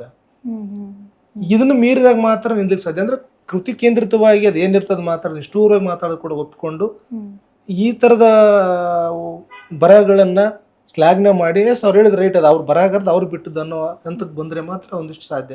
ಈ ಸವಾಲುಗಳು ನಮ್ಗೆ ಹೆಚ್ಚು ಇವತ್ತಿಗೆ ಎದುರಾಗ್ತಾ ಇರೋದು. ಯಾರ್ದೋ ಮುಲಾಜಿಗಿ ಯಾವ್ದೋ ಕಾರಣಕ್ಕೂ ಅದು ಬರಹ ಏನೋ ಇರ್ತದ, ನಾವೇನೋ ಒಂದು ಬರೆದಿರ್ತೀವಿ, ಅವ್ರೇನೋ ಒಂದು ಎಲ್ಲ ಪ್ರಚಾರ ಅಂದ್ರೆ ಈ ಸಾಮಾಜಿಕ ಜಾಲತಾಣಗಳು, ಈ ಸೋಷಿಯಲ್ ಮೀಡಿಯಾ ಇವೆಲ್ಲ ಇದಾವಲ್ಲ, ಈ ಒಂದು ರೀತಿ ಈ ಪ್ರಚಾರದ ಗೀಳು ಅಂತ ಕರಿತೀವಲ್ಲ, ಈ ಪ್ರಚಾರದ ಗೀಳು ಮತ್ತು ಈ ನಿಷ್ಠೂರವಾದ ಇನ್ನೊಬ್ಬರಿಗೆ ಮೆಚ್ಚಿಸ್ಲಿಕ್ಕೆ ಬರಗಳೇ ಹೆಚ್ಚಾಗಿದಾವೆ ಇತ್ತೀಚಿನ ದಿನಗಳು. ಇವು ನಮ್ಮೆದುರಿರುವ ದೊಡ್ಡ ಸವಾಲುಗಳಿವು ಸದ್ಯಕ್ಕೆ. ಅದೇ ರೀತಿ ಈಗ ಗುರುತಿಸಿಕೊಳ್ಳುವಿಕೆ ಅನ್ನೋದು ಕೂಡ ಎಷ್ಟು ಮುಖ್ಯ ಆಗುತ್ತೆ ಅಂತ. ಈಗ ಒಬ್ಬ ಯುವ ಬರಹಗಾರ ಬರಿತಾ ಇದ್ದಾನೆ ಅಂತಂದಾಗ ಆತನ ಕೃತಿ ಪ್ರಮೋಟ್ ಆಗೋದು ಅಥವಾ ಆತನ್ನು ಗುರುತಿಸ್ಕೊಳ್ತಾರೆ ಅಂತ ಆ ಹಂತ ಬರುವಾಗ ಏನೆಲ್ಲ ಒಂದು ಏನು ಅವರಿಗೆ ಮನಸ್ಥಿತಿ ಇರ್ಬೋದು ಅಥವಾ ಪ್ರೋತ್ಸಾಹ ಸಿಗದೇ ಇರುವಂತಹ ಸ್ಥಿತಿಗಳು ಇರುತ್ತೆ. ಆಗಿದ್ದಾಗ ಯುವ ಬರಹಗಾರ ಬರೆಯುವಂಥವನಿಗೆ ಏನೆಲ್ಲ ಬೆನ್ನೆಲುಬು ಅಂತ ಏನಿರಬಹುದು ಅಂತ ಅನ್ಸುತ್ತೆ? ಇಲ್ಲ, ನಮ್ಗಳಿಗೆ ಏನಾಗ್ತದ, ಒಂದಿಷ್ಟು ನಮ್ಗೆ ನಿರೀಕ್ಷೆಗಳು ಇರ್ತಾವೆ. ಒಂದು ಇತ್ತೀಚೆಗೆ ಏನೋ ಒಂದು ಸಾಹಿತ್ಯದ ಯಾವುದಕ್ಕೂ ಒಂದು ತೆರ್ಕೊಳತಿರ್ತೀವಿ, ಏನೋ ಒಂದು ನಿರೀಕ್ಷೆ ಅಂದ್ರೆ ದೊಡ್ಡವ್ರು ಯಾರೋ ಒಂದು ಪ್ರಶಂಸೆ ಕೊಡ್ತಾರೇನೋ, ನಮ್ದೆಲ್ಲೋ ಒಂದು ಮೀಡಿಯಾದಾಗ ಬರ್ತದೇನೋ, ಒಂದು ಯಾವ್ದೋ ಪತ್ರಿಕೆದಾಗ ಬರ್ತದೇನೋ ಅನ್ನೋದಂದ್ರೆ ನನಗೊಬ್ಬನಿಗೆ ಅಂತಲ್ಲ, ಕೆಲವೆಲ್ಲ ಬರಹಗಾರರು ಕೆಲವೊಬ್ರು ಒಳಗಡೆ ಅಂತ ನಂದೊಂದು ಕೃತಿ ಚರ್ಚೆ ಆಗ್ಲಿ, ಒಂದು ಬರ್ಲಿ ಅನ್ನೋದು ಇರ್ತದೆ. ಅದೆಲ್ರಿಗೂ ಇರ್ತದೆ ಸಹಜ. ಆದ್ರೆ ನಮ್ಮಂತ ಯುವ ತಲೆಮಾರುಗಳಿಗೆ ಏನು ಅಂತಂದ್ರೆ ಅದು ಮೊದಲ ಕೃತಿನೋ ಅಥವಾ ಎರಡನೇ ಕೃತಿನೋ ಒಂದು ರೀತಿಯಲ್ಲಿ ಬೆಳೆಸುವ ಬೆಂತಟ್ಟುವ ಹಿನ್ನೆಲೆಯಲ್ಲಿ ಪ್ಲಾಟ್ಫಾರ್ಮ್ಗಳು ದಕ್ಕಬೇಕು. ಹಂಗೆ ದಕ್ಕಿದಾಗ ಮಾತ್ರ ನಮಗೊಂದು ಸ್ವಲ್ಪ ಸ್ಪಿರಿಟ್ ಬರ್ತದ. ಓ ಎಸ್ಪ ನಮ್ಮನ್ನು ಓದೋರಿದಾರ ಅಥವಾ ನಮಗೂ ಒಂದಿಷ್ಟು ಪ್ರೋತ್ಸಾಹ ಮಾಡೋರಿದಾರ ಹಂಗಂತೇಳಿ ನಮ್ದು ಯಾವುದೋ ಬೇಕಾಬಿಟ್ಟಿ ಬರಹಗಳಿದ್ವು ಅಥವಾ ಸುಮ್ಮನೆ ಟಾಳವಾಗಿ ಮನಸ್ಸಿಗೆ ಬಂದು ಬರಹಗಳಿದ್ವು ಅಂದ್ರೆ ಅದನ್ನು ಕೂಡ ಪ್ರೋತ್ಸಾಹಿಸೋಕೆ ಹೋಗ್ಬಾರ್ದು. ಯಾಕಂದ್ರೆ ಈ ಜನಪ್ರಿಯ ಸಾಹಿತ್ಯದ ಗೀಳ್ನಲ್ಲಿ ಬದುಕಬಾರ್ದು. ಅದು ಯಾವುದೋ ಒಂದು ಪ್ರೇಮ ಗೀತನೋ ಮತ್ತೊಂದು ಭಾವನಾತ್ಮಕ ಹಂಗಿರಲ್ಲ. ಅಂದ್ರೆ ಸಮಾಜವನ್ನು ಒಳಗೊಂಡು ಬದಲಾವಣೆಗಳನ್ನು ಸೂಚಿಸ್ತಾ ಇಲ್ಲಿರ್ತಕ್ಕಂಥ ನ್ಯೂನ್ಯತೆಗಳನ್ನ ತಿದ್ದುವ ಹಿನ್ನೆಲೆ ಬರಹಗಳಿರ್ತಾವಲ್ಲ, ಅಂತ ಬರಹಗಾರನ ಪ್ರೋತ್ಸಾಹಬೇಕಂತ ಕೆಲಸ ಮಾಡಲೇಬೇಕು. ನಾನೀಗ ಅಲ್ಲಿಗೆ ಬರೋದಾದ್ರೆ ಮುರಳಿ ಅವ್ರು ನೆನೆಸಲೇಬೇಕು. ಬೇರೆ ಯಾವ್ದಾರು ಪುಸ್ತಕ ಪ್ರಕಟ ಮಾಡೋದು ಎಷ್ಟು ಕಷ್ಟ ಇದೆ ಅಂತಂದ್ರೆ ಒಂದು ಪುಸ್ತಕ ಬರದ ತಕ್ಷಣನೇ ಯಾರಿಗಾರ ಪ್ರಕಟ ಮಾಡೋ ಅಂದ್ರೆ ಅವರೆಲ್ಲ ಕಾನ್ಸೆಪ್ಟ್ಗಳದೇ ಲೈಬ್ರರಿನೋ ಮತ್ತೊಂದು ಕಾನ್ಸೆಪ್ಟ್ ಕೊಡ್ರಿ ನಿಮ್ಮದು ಒಂದಿಷ್ಟು ಕೃತಿ ಕೊಡ್ತೀವಿ ಅಂತಾರೆ. ಅದ್ರೊಳಗಡೆ ಏನದ ವಿಷಯ ಏನದ ಕಂಟೆಂಟ್ ಯಾವುದು ನೋಡಲ್ಲ, ಒಂಥರ ಕಮರ್ಷಿಯಲ್ ಆಗಿ ನೋಡ್ತಾರೆ. ಆದರೆ ಮುರಳಿ ನನಗೆ ಫೋನ್ ಮಾಡಿದಾಗ ಸರ್ ನಿಮ್ಮ ಬರಹಗಳನ್ನ ರೆಗ್ಯುಲರ್ ಆಗಿ ಓದ್ತಾ ಇದ್ದೀನಿ, ನಿಮ್ಮ ಪುಸ್ತಕದ ಬಗ್ಗೆ ನನಗೆ ಗೌರವ ಇದೆ, ನಾನು ಮಾಡ್ತೀನಿ ಅಂತ ಹೇಳಿದಲ್ಲ. ಅಂದರೆ ಪ್ರಕಾಶಕರು ಕೂಡ ಪರಿಸ್ಥಿತಿ ಸರಿ ಇಲ್ಲ ಅವ್ರದ್ದು. ಅಂದರೆ ಒಂದು ಪುಸ್ತಕದ ಮೇಲೆ ಏನೋ ಬಂಡವಾಳ ಹಾಕಿ ಅದು ಬರದೇ ಇದ್ದಾಗಲೂ ಕೂಡ ಈಗ ಯಾಕಂದ್ರೆ ಓದುವ ವರ್ಗ ಕಮ್ಮಿ. ಈಗ ನೀವು ಯಾವುದೇ ಪುಸ್ತಕ ತಗೊಂಡ್ರು ಕೂಡ ಆನ್ಲೈನ್ ಸಿಕ್ಬಿಡ್ತದೆ, ಅಲ್ಲಿ ಡೌನ್ಲೋಡ್ ಮಾಡ್ಕೊಂಡು ಅಲ್ಲೇ ಮೊಬೈಲ್ದಾಗ ಸಾಫ್ಟಾಗಿ ಓದ್ಕೊಂಡ್ಬಿಡ್ತಾರೆ. ಆದ್ರೆ ಈ ಪ್ರಿಂಟ್ ಮೀಡಿಯಂ ತಗೊಂಡು ಓದೋದು ಬಹಳ ಕಮ್ಮಿ. ಆ ತರದ ಚಾಲೆಂಜ್ಗಳ ಮಧ್ಯನೂ ಕೂಡ ಎಲ್ಲ ಒಂದ್ ಕಡೆ ಯುವ ಬರಗಾರನು ನಮ್ಮಂತರ ಬೆಳೆಸೋರು ಮುರುಳಿ ಅಂತವ್ರು ಇದಾರಲ್ಲ, ಬೆಂಬಲಿಸೋದು ಅದು ಒಂಥರ ಖುಷಿ ಸಂಗತಿನೇ ನನಗೆ ವೈಯಕ್ತಿಕವಾಗಿ. ನಾ ಎಲ್ಲರನ್ನು ಪ್ರಕಾಶಕರನ್ನ ಒಂದೇ ತಕ್ಕಡಿಟ್ಟು ಹೋಗಲ್ಲ, ಯಾಕಂದ್ರೆ ಮಧ್ಯೆ ಮುರುಳಿ ಅಂತವ್ರು ಇದಾರೆ. ಸೊ ಪ್ರಾಮಾಣಿಕವಾಗಿ ಒಂದು ಬರಹಗಾರನಿಗೆ ಗುರುತಿಸೋದಾಗ್ಲಿ, ಅದು ನಂದು ಕಲಬುರಗಿ ಗುಲ್ಬರ್ಗದಲ್ಲಿ, ನಂದೆಲ್ಲೋ ಯಾದಗಿರಿ ಜಿಲ್ಲೆ ಸುರ್ಪುರದಲ್ಲಿ ಕಕ್ಕೆದೆಲ್ಲೋ ಒಂದು ಹಳ್ಳಿಯಿಂದ ಬಂದವನು, ಯಾವ ಬರಹಗಳ ಮೂಲಕನೇ ಪರಿಚಯ ಅದ ನಾನು ಮುರುಳಿ ಅವರಿಗೆ. ಸೊ ಆ ಬರಹದ ಮೂಲಕ ಪರಿಚಯ ಆದವ್ರನ್ನ ನಂಬಿ ನಿಮ್ ಪುಸ್ತಕ ನಾನು ಮಾಡ್ತೀನಿ ಅಂತ ಹೇಳೋದಲ್ಲ, ಅದು ಪ್ರಕಾಶಕರಿಗೆ ಇರಬೇಕಾದಂತ ಒಂದು ವಿವೇಕ ಅಂತ ನನ್ನ ತಿಳುವಳಿಕೆ. ಅದು ಚಳುವಳಿಗೆ ನೀವು ಈಗ ಸಿದ್ಧಾಂತ ಬೇಕೇ ಬೇಕು ಅನ್ನೋ ಇರುವಾಗ ಸಿದ್ಧಾಂತನ ಬರವಣಿಗೆಯಲ್ಲಿ ತರುವಾಗ ಅದು ಇರುತ್ತಾ ಇಲ್ಲ? ಹೌದು, ಖಂಡಿತ ಬೇಕು. ಈಗ ನೀವು ಸುಮ್ಮನೆ ಬರಹನ ಸುಮ್ಮನೆ ಅದೇನಂತಾರಲ್ಲ ಟಾಳವಾಗಿ ಆ ದಿಕ್ಕು ದೆಸೆ ಇರ್ಲಾರ್ದೇನೆ ಹೋಗೋದಲ್ಲ. ಅಂದ್ರೆ ಒಂದು ನಿಜವಾದ ಒಂದು ನಿದರ್ಶನ ಅಥವಾ ನಮ್ಮ ಮಾರ್ಗ ಇದ್ರೆ ಮಾತ್ರ ನಮ್ಮ ಬರೋಕೆ ಒಂದು ವ್ಯಾಲ್ಯೂ ಬರ್ತದೆ. ಅದಪ್ಪ ನಾನೊಬ್ಬ ಅಂಬೇಡ್ಕರ್ ಆರ್ಟಿಸ್ಟ್ ಆಗಿ ಅಂಬೇಡ್ಕರ್ ವಿಚಾರಗಳ ಹಿನ್ನೆಲೆಯಲ್ಲಿ ನಾನು ಸಮಾಜವನ್ನೇ ಗ್ರಹಿಸ್ತೀನಿ. ವರ್ತಮಾನದೊಳಗೆ ನಡೀತಕ್ಕಂಥ ಈ ಸಂಗತಿಗಳಿಗೆ ಪರಿಹಾರವನ್ನ ನಾನು ಸಂವಿಧಾನದ ಮೂಲಕ ಹೆಂಗೆ ಕಂಡುಕೊಳ್ತೀನಿ ಅನ್ನೋದು ಬೇಕು ಅಂತ ನಾ ಬರಿಬೇಕು ಅನ್ನೋದಾದ್ರೆ ನನಗೊಂದು ಇದು ಬೇಕಲ್ಲ, ಮಾರ್ಗ ಬೇಕಲ್ಲ. ನೀವು ಯಾವ ಸಿದ್ಧಾಂತಗಳು ನನಗೆ ಪರಿಚಯ ಇರಲಿಲ್ಲ, ಮತ್ತೊಂದು ಇರಲಿಲ್ಲ ಅಂದ್ರೆ ನನ್ನ ಜನಪ್ರಿಯ ಸಾಹಿತ್ಯನೇ ಆಗ್ತದೆ ಹೊರತು ಸೈದ್ಧಾಂತಿಕವಾಗಿ ಒಂದು ಸಮಾಜಮುಖಿಯಾದಂಥ ಬರಹ ನಂದಿಲ್ಲಿ ಆಗ್ತದ.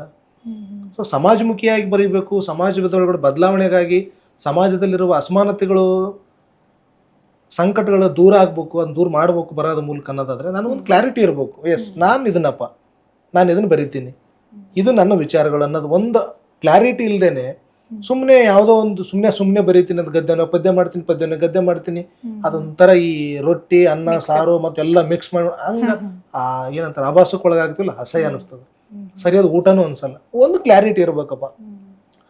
ಸಾಮಾನ್ಯವಾಗಿ ಒಬ್ಬ ಸಾಹಿತ್ಯ ವಿದ್ಯಾರ್ಥಿ ಅದ್ ನನಗೆ, ನಾನು ಕಾವ್ಯ ಬರೀತಾ ಇದ್ದೀನೋ, ಕತೆ ಬರೀತಾ ಇದ್ದೀನೋ, ಆ ಕತೆ ಏನನ್ನ ಸೃಜಿಸ್ತದ, ಅದು ಕಾವ್ಯ ಏನನ್ನ ಹೇಳಕ್ ಹೊಂಟದ, ಅಥವಾ ಯಾರನ್ನ ಧ್ವನಿಸ್ತದ, ಯಾರ ಸಂಕಟವನ್ನ ಧ್ವನಿಸ್ತದ, ಅಥವಾ ಯಾರ ಮನೋಧೋರಣೆಯನ್ನ ವಿರೋಧಿಸ್ತದ ಅನ್ನೋ ಒಂದು ಕ್ಲಾರಿಟಿ ಬೇಕಲ್ಲ ನಮ್ಗ. ಅದು ಕ್ಲಾರಿಟಿ ಬರುತ್ತೆ, ಅದಕ್ಕೊಂದಿಷ್ಟು ಒಂದು ಇರುತ್ತೆ. ಅದಕ್ಕೆ ನಮ್ಮ ಪರಂಪರೆಯ ಸೈದ್ಧಾಂತಿಕ ಸಿದ್ಧಾಂತಗಳ ಮೂಲ ಬೇಕೇ ಬೇಕು. ಸೊ ನೀವು ಪ್ರಸ್ತುತ ಗುಲ್ಬರ್ಗ ವಿಶ್ವವಿದ್ಯಾಲಯದಲ್ಲಿ ಅತಿಥಿ ಉಪನ್ಯಾಸಕರಾಗಿ ಕೆಲಸ ಮಾಡ್ತಾ ಇರುವಂತದ್ರಿಂದ ಶಿಕ್ಷಣ ವ್ಯವಸ್ಥೆ ಬಗ್ಗೆ ಮಾತಾಡೋದಾದ್ರೆ ಸರ್, ಈಗಿನ ಶಿಕ್ಷಣದ ಪರಿಕಲ್ಪನೆ ಏನಾಗ್ತಾ ಇದೆ, ಮತ್ತೆ ಉನ್ನತ ವ್ಯಾಸಂಗ ಮಾಡುವಂತಹ ಸ್ಥಿತಿಗತಿಗಳು ಏನಿದೆ ವಿದ್ಯಾರ್ಥಿಗಳು, ಅದ್ರ ಬಗ್ಗೆ ಹೇಳೋದಾದ್ರೆ ಸರ್ ಯಾವ ರೀತಿ ನಡೀತಾ ಇದೆ ಅಂತ? ಮೇಡಮ್, ಇವತ್ತಿನ ಶಿಕ್ಷಣ ವ್ಯವಸ್ಥೆ ಏನಾಗಿದೆ, ನಮ್ಮ ನಾಳು ವರ್ಗಗಳು ಭ್ರಷ್ಟಗೊಳಿಸಿದವೆಲ್ಲ. ಅಂದ್ರೆ ವಿಶ್ವವಿದ್ಯಾಲಯದ ಒಳಗಡೆ ನಿಜವಾಗ್ಲೂ ಬೇಕಾಗಿರೋದು ಯಾವುದು ಅಂತಂದ್ರೆ ಒಂದು ಪ್ರಜಾಪ್ರಭುತ್ವ ವ್ಯವಸ್ಥೆ ಬೇಕಲ್ಲಿ.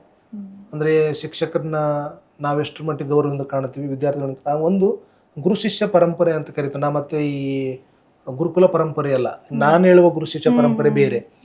ಸೊ ಆ ಪರಂಪರೆಯ ಸಂಬಂಧಪಟ್ಟ ವಿಶ್ವವಿದ್ಯಾಲಯಗಳು ಇವತ್ತಿನ ಉನ್ನತ ಶಿಕ್ಷಣದ ಒಳಗಡೆ ನನ್ನ ತಲೆಮಾರು ನಾನು ವಿದ್ಯಾರ್ಥಿಗಳನ್ನ ನೋಡ್ತೀನಿ, ಒಂದು ಓದುವ ಆಸಕ್ತಿಯನ್ನು ಕಳೆದುಕೊಂಡವರೇ ಹೆಚ್ಚು. ಅಂದ್ರೆ ಹೆಚ್ಚೆಚ್ಚು ಈ ಕಾಲಘಟ್ಟದಲ್ಲಿ ಇದೀವಲ್ಲ, ಅವ್ರೇನೋ ಒಂದು ದಡಗ್ನ ಅಂದ್ರೆ ಇಮಿಡಿಯೇಟ್ಲಿ ಇವತ್ತಿಂದ ನಾಳೆನೇ ಅಚೀವ್ಮೆಂಟ್ ಆಗಿಬಿಡ್ಬೇಕು, ಅಥವಾ ನಾಳೆನೇ ನಾನು ಏನಾದ್ರು ಡೆವಲಪ್ ಆಗಿಬಿಡ್ಬೇಕು ಅನ್ನುವ ಸ್ಪೀಡ್ ಜನರೇಷನ್ ಬಂದ್ ನಿಂತದ. ಮತ್ತೆ ಅವ್ರಿಗೆ ಈ ಪುಸ್ತಕಗಳ ಓದುವ ಹವ್ಯಾಸ ಯಾವ ಕಾರಣಕ್ಕೂ ಅದಕ್ಕೆ ತೆರಕಳ್ತಾ ಇಲ್ಲ. ಅವರು ಓದೋದೇ ಬೇಡ ಅಂದ್ರೆ ಫ್ಯಾಕ್ಷನ್ ಆಫ್ ಸೆಕೆಂಡ್ ಹಿಂಗೊಂದು ಬಟ್ಟಲ್ ಸಡಿಸೋ ಕಾಲಘಟ್ಟದಲ್ಲಿ ಬದುಕಿದೀವಿ ನಾವು. ಆ ಒಂದು ಕಾಲಘಟ್ಟ ಒಂದು. ಮತ್ತೆ ನಮ್ಮ ಆರಂಭದಲ್ಲಿ ಹೇಳಿದಂಗೆ ನಮ್ಮ ನಾಳುವ ಸರ್ಕಾರಗಳು ಕೂಡ ಅದಕ್ಕೆ ಎಷ್ಟು ಪ್ರೋತ್ಸಾಹ ಮಾಡ್ತಿದ್ದಾವೆ ಅಂದ್ರೆ, ಬಹುಶಃ ಇವತ್ತು ವಿಶ್ವವಿದ್ಯಾಲಯ ಒಂದ್ಸರಿ ಗಮನಿಸ್ರಿ, ಯಾವ ವಿಶ್ವವಿದ್ಯಾಲಯದ ಒಳಗೂ ಕೂಡ ಪ್ರಾಧ್ಯಾಪಕರೇ ಇಲ್ಲ. ಮತ್ತೆ ಪ್ರಾಧ್ಯಾಪಕರೇ ಇಲ್ಲ ಅಂದಾಗ ವಿದ್ಯಾರ್ಥಿಗಳು ಹೆಂಗ ವಿಶ್ವವಿದ್ಯಾಲಯ ಪ್ರವೇಶ ಮಾಡ್ತಾರೆ, ನಾನು ಕಲಿಬೇಕು ಅನ್ನೋ ಆಸಕ್ತಿ ಬರ್ತದ.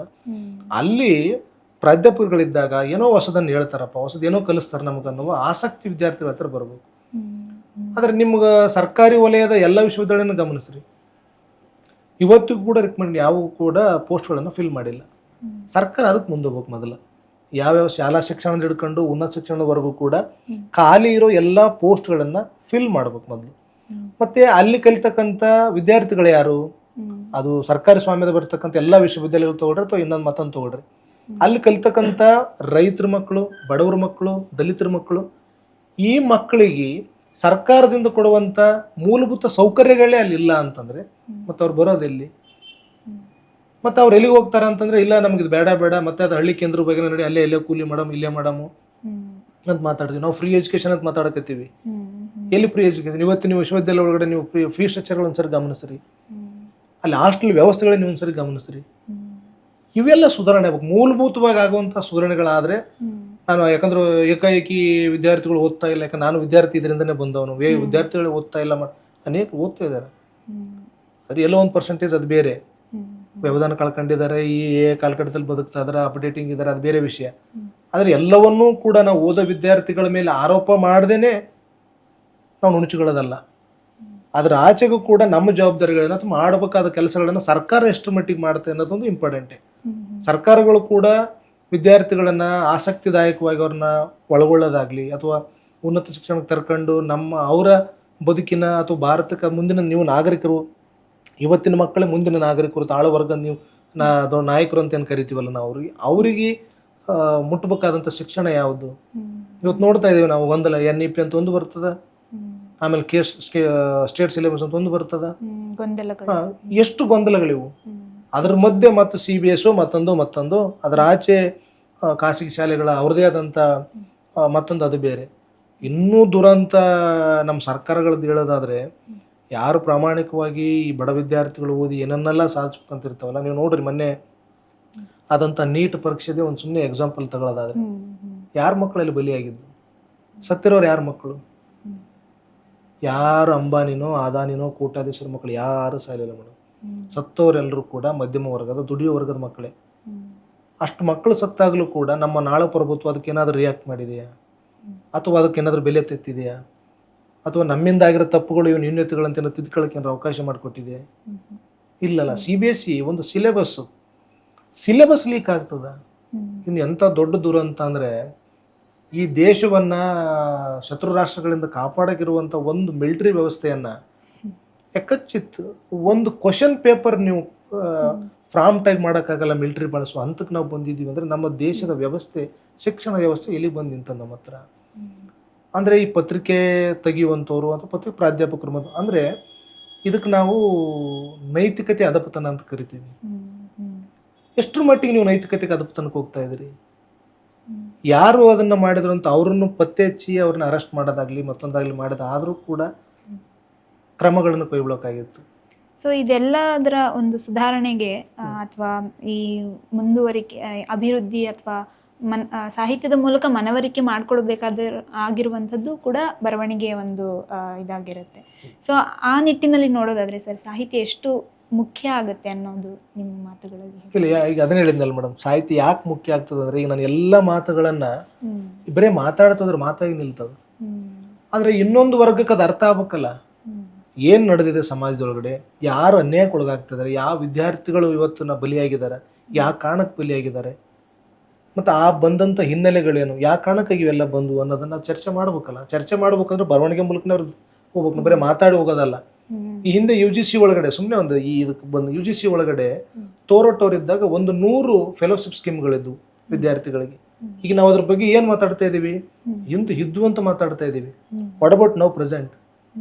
ಏನಾಗಿದೆ ಸ್ಕೀಮ್ಗಳು? ಯಾರು ತಂದ್ರು, ಯಾಕೆ ತಂದ್ರು ಸರ್? ಅದ್ರ ಸ್ಕೀಮ್ಗಳು ಈಗ ಯಾಕೆ ತೆಗೆದ್ರು, ಏನಾಯ್ತು?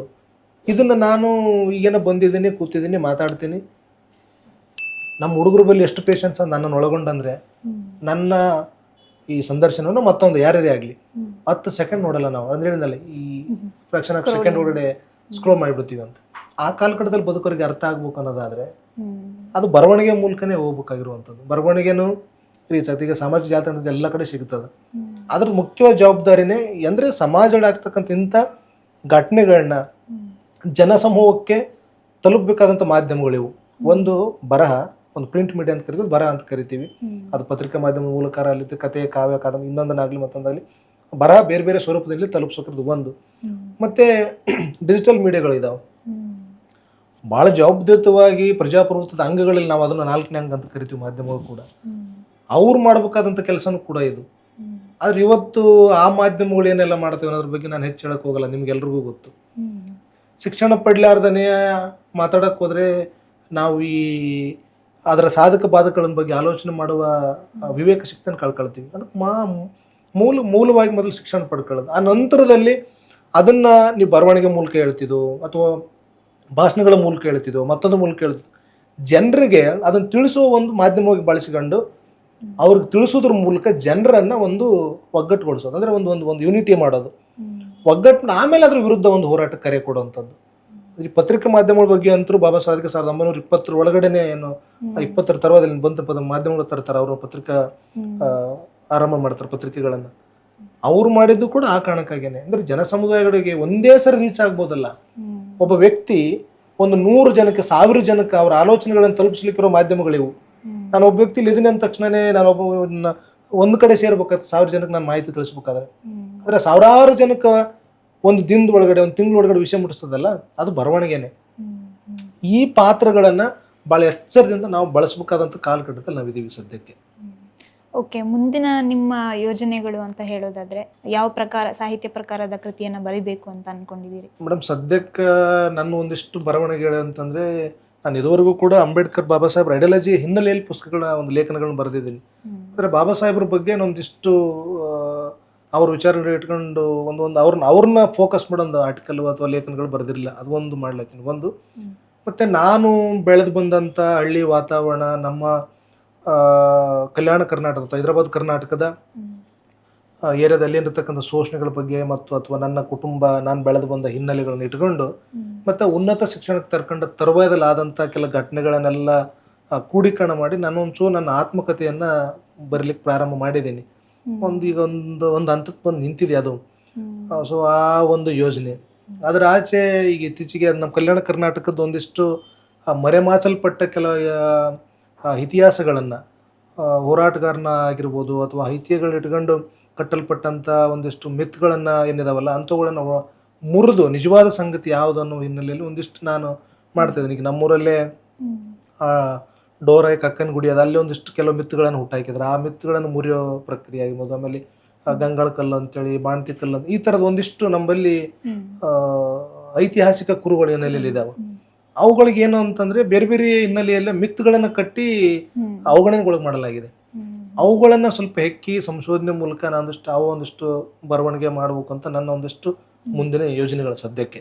ಅವಶೇಷಗಳನ್ನ ಉಳಿಸ್ಕೊಳ್ಳೋದ್ರ ಜೊತೆಗೆ ಅಂದ್ರೆ ಅದಕ್ಕೆ ಯಾಕೆ ಇದಕ್ಕೆ ಗಂಗಾಳ ಕಲ್ಲು ಅಂತ ಕರೀತಾರೆ ಅನ್ನೋದನ್ನ, ಮತ್ತೆ ಬಾಣತಿ ಕಲ್ಲು ಅಂದ್ರೆ ಬಾಣತಿ ಕಲ್ಲು ಅಂತ ನಮ್ಮವರು ನಮ್ಮ ಅಪ್ಪ ನಮ್ಮ ಹೇಳ್ತಿಲ್ಲ, ಅದು ಬೇರೆ ಒಂದು ಜನಪದ ಕಥೆಗಳು, ಅದು ಬೇರೆ ತರದ ಕಥೆ ಹೇಳ್ತಾರೆ, ಮೂಲ ಕಥೆ ಅದಲ್ಲ ಅಂತ. ಅಂದ್ರೆ ಅವಳು ಜಾತಿ ಪ್ರಜ್ಞೆಯನ್ನ ಮೀರಿ ಇಂಟರ್ ಕ್ಯಾಸ್ಟ್ ಮ್ಯಾರೇಜ್ ಆಗಿ ಬಂದಂತ ಒಬ್ಬ ಹೆಣ್ಣು ಮಗಳನ್ನ ಅಣ್ಣನ ಹೊಲಕ್ಕೆ ಹೋದಾಗ ಏನಂತ ಹಿಂಗ್ ಊಟ ಕೇಳಿದ ಕಣಕನ್ ಕೊಲೆ ಮಾಡ್ತಾರ. ಅದು ಗಂಗಾಳ ಕಲ್ಲು ಅನ್ನುವಂಥದ್ದು. ಗಂಗಾಳ ಅವಳ ತಾಟ ಬಿದ್ದಂತ ಹೊಲ ಗಂಗಾಳ ಕಲ್ಲಾಗದ, ಗಂಗಾಳ ಕತ್ತರ ಆಗಿರ. ಆಮೇಲೆ ಬಾಣತಿ ಕಲ್ಲು ಅಂದ್ರೆ ಅವಳನ್ನ ಹೊಡೆದ ಕೊಟ್ಟು ಅವಳು ಗುಡಿ ಕಟ್ಟಿದ್ದಾರೆ.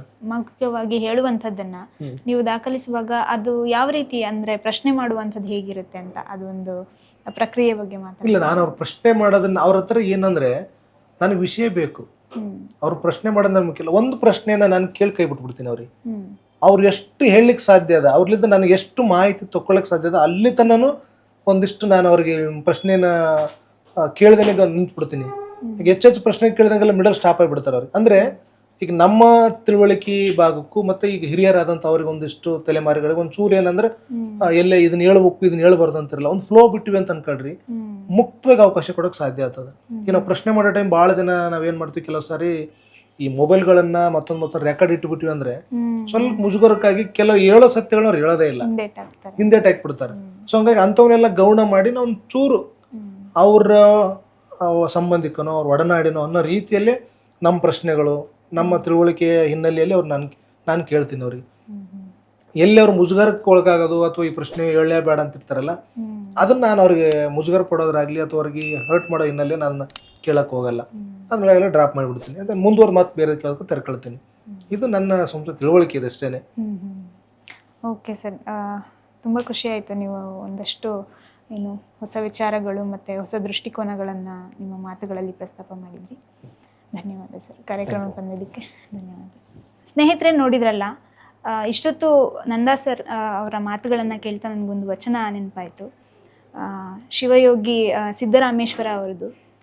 ಒಬ್ಬರ ಮನವ ನೋಯಿಸಿ ಒಬ್ಬರ ಮನವ ಘಾತವ ಮಾಡಿ ಗಂಗೆಯಲ್ಲಿ ಮುಳುಗಿದಡೇನಾಯಿತಯ್ಯ ಅಂತ. ಅದೇ ರೀತಿ ನಮ್ಮಲ್ಲಿರುವಂಥ ನೋವುಗಳಿಗೆ ಸ್ಪಂದನೆಗಳಿಗೆ ಬರವಣಿಗೆ ಶಕ್ತಿಯಾಗುತ್ತೆ ಅನ್ನೋದಕ್ಕೆ ಅವರ ಮಾತುಗಳು ಸಾಕ್ಷಿ ಆಯಿತು ಅಂತ ಹೇಳ್ಬೋದು. ಇದೇ ರೀತಿ ಮುಂದಿನ ಕಾರ್ಯಕ್ರಮದಲ್ಲಿ ನಾನು ನಿಮ್ಮ ಒಟ್ಟಿಗೆ ಸಿಗ್ತೀನಿ. ನಮಸ್ಕಾರ.